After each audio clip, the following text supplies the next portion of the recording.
కీరవాణి గారు, ఇందాక మీరు దయ్యాల గురించి నాకు ఎందుకు స్వరాల గురించి అడిగితే బాగుంటుందని అన్నారు కదా. సో ఆ లైన్ని మేము పట్టుకున్నామన్నమాట. ఇప్పుడు దిల్రాజు గారు, ఆశీష్ గారు, వైష్ణవి ఉన్నారు కాబట్టి ఒక స్వరం, ఒక రాగం, ఒక పాట ఏదైనా వాళ్ళకి డెడికేట్ చేయాలంటే ఏది చేస్తారు? నేను దిల్రాజు గారికి సరిగమ పదనిసల్లో మా అనే స్వరాన్ని డెడికేట్ చేస్తాను. మా అంటే మనీ. ఓ పర్ఫెక్ట్ సార్. ఆశిష్కి స్వరం డెడికేట్ చేయను కానీ సాహిత్యాన్ని డెడికేట్ చేస్తాను.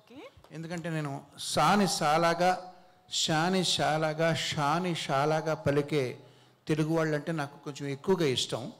బట్ నేను ఇక తెలుగు రాని వాడిలాగా బిహేవ్ చేయదలుచుకున్నా. ఆశిష్, ఈ సినిమా చక్కటి విజయం సాధించాలని ఆశిస్తున్నాను. వావ్, వర్డ్ ప్లే అంటే కీరవాణి గారి తర్వాతే. వైష్ణవి సార్. వైష్ణవి నాగదేవత. వైష్ణవి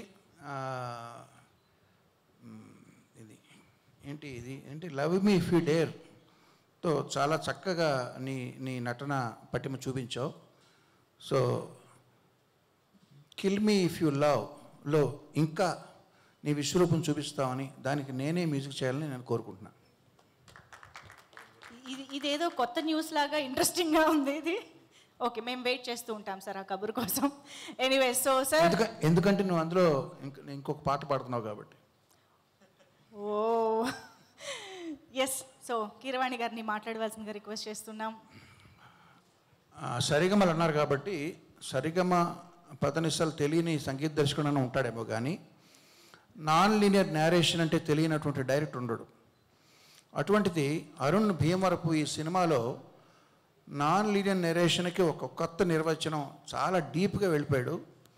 సో ఈ సినిమాని ముఖ్యంగా మా చిన్నాన్నగారు విజేంద్ర ప్రసాద్ గారు, మా మిత్రులు డైరెక్టర్ సురేందర్ రెడ్డి గారు, వాళ్ళిద్దరూ చూసి వాళ్ళు నాకు ఫోన్ చేసి వాళ్ళ మనోభావాలు నాకు చెప్తారని నేను ఆశిస్తున్నాను.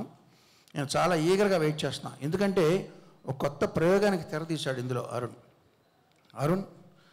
నువ్వు నాగా కుర్చీలో కూర్చుంటే నేను అక్కడ నా కుర్చీలో నేను కూర్చుంటే నువ్వు కింద కూర్చోవడం అర్థం ఏంటంటే అదేదో నువ్వు చాలా భక్తి వినయం ఎక్కువని కాదు.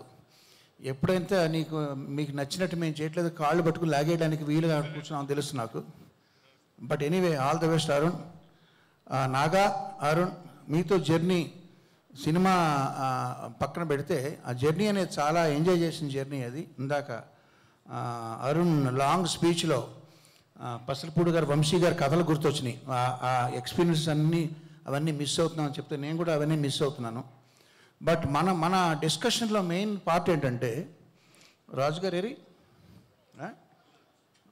సరే రాజుగారు లేకుండా ఉంటాను బెటర్. ఇక్కడ వీళ్ళు అది బాగోలేదండి, ఇలా చేయండి, ఇది బాగోలేదు, అలా చేయండి అనే ఆ డిస్కషన్స్లో ఏమయ్యా నువ్వేమో నాగార్జున, అర్జునుడేమో బాణాలతో నన్ను కొడుతున్నాడు, నువ్వేంటి అరుణ్ భీమవరపు, భీముడేమో గదతో బాధేస్తున్నాడు, ఎవరి డెసిషన్ ఇక్కడ ఫైనల్ అంటే వీళ్ళు అన్నారు మేమిద్దరం కాదండి, అదిగో వచ్చారు డి రాజు గారు, అంటే ధర్మరాజు గారు ఉన్నారండి. సో అర్జునుడు, భీముడు, ధర్మరాజు గారు వీళ్ళందరూ మధ్య నేను ప్రయాణం చేసి, రాజుగారు ఆయన ఎన్నో సూపర్ హిట్ సినిమాలు తీశారు, వాటి ఎక్స్పీరియన్స్ మాకు ఇందులో బాగా ఉపయోగపడింది.